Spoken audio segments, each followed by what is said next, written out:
Since the beginning of humanity, there has been wars. And today we are experiencing more and more wars and conflict around the world. There is a saying that really speaks to me, and that's the struggles we have is not against flesh and blood, but against the powers, the principalities in the high places. In our three-dimensional world, we see wars, we see conflict. But from a higher perspective, there is an energetic battle that is going on. Energetic battle for the minds and hearts of people.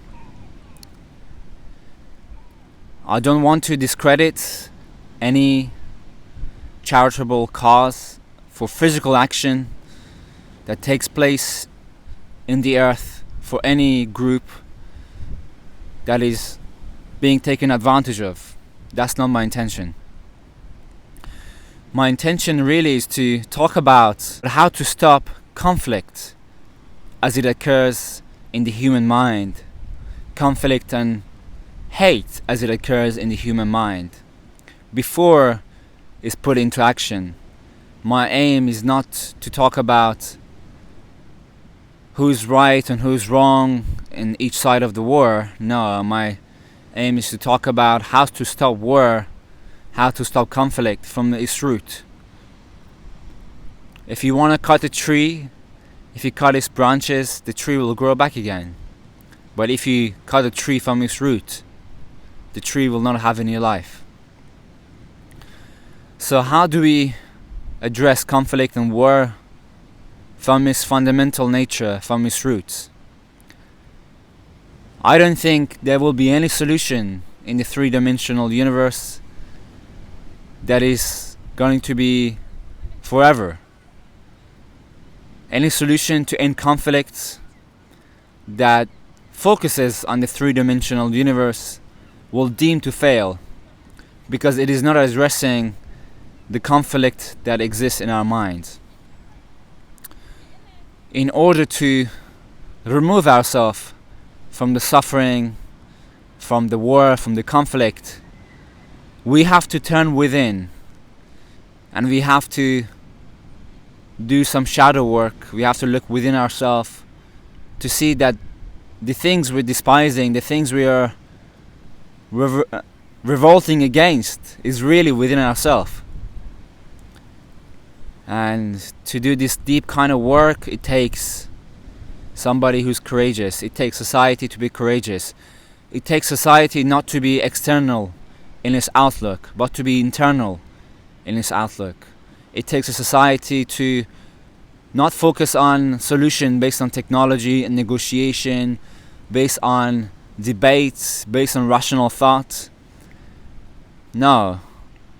Even though those things help, we have to all begin to look within ourselves and to raise our consciousness, to see ourselves not as separate entities, as human beings who have certain interest, who's going against other humans for limited resources.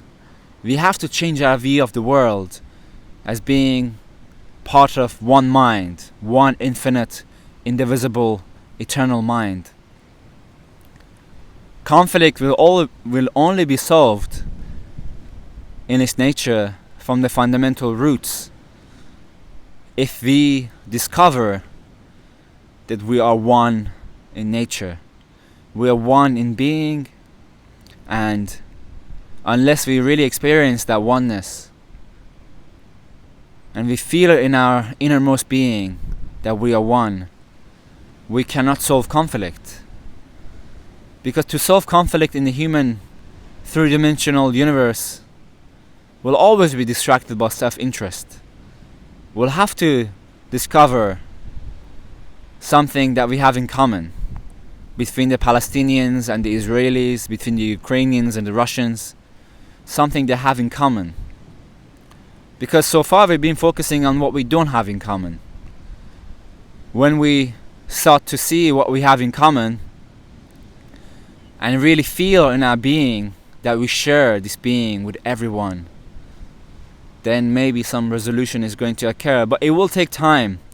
And human consciousness doesn't evolve in this fast manner. It takes time.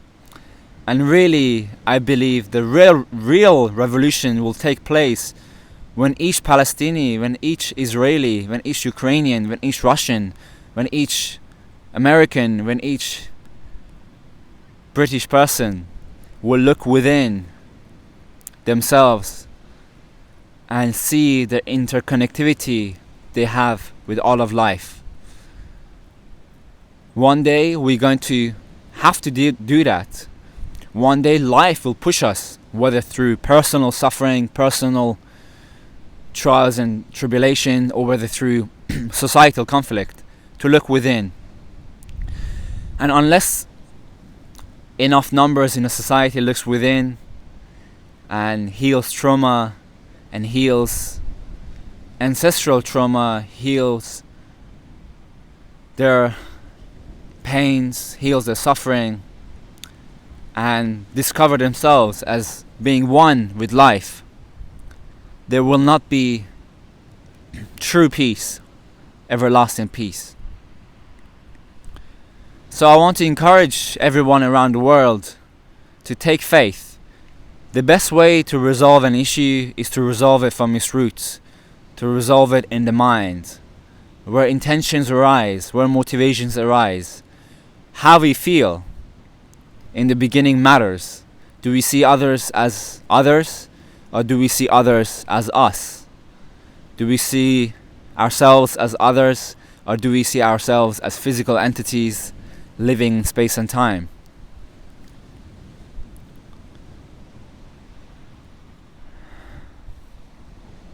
The best resolution today is to pray for your enemies, is to pray for those who are not you, from your perspective.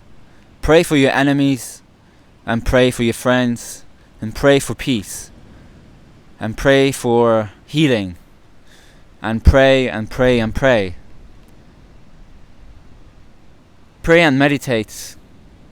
The combination of the two is an extremely powerful weapon against war and conflict, because prayer and meditation is not about resolving conflict in the human world. It's about resolving conflict in the energetic world which precedes the human world. How do we become peaceful? Is by sending out peaceful thoughts, peaceful emotion, peaceful actions to the world.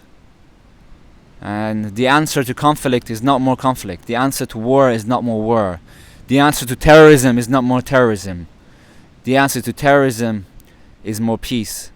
And yeah, from somebody who is naive, this solution may also look naive, because this solution may sound like, oh, you're just beating me and I should just take it. But no, that's not what I'm saying. You beating me, I shouldn't just take it. Self-defense is necessary, of course. But at the same time, if you want to live in a place where you have peace, you will need to send out peaceful thoughts. Because the universe by nature is not physical, by nature is energetic, and to do with vibration, and to do with thought. So if you want to create a peaceful world, we have to have thoughts, emotions and actions that are peaceful. But first, thoughts, beliefs and feelings.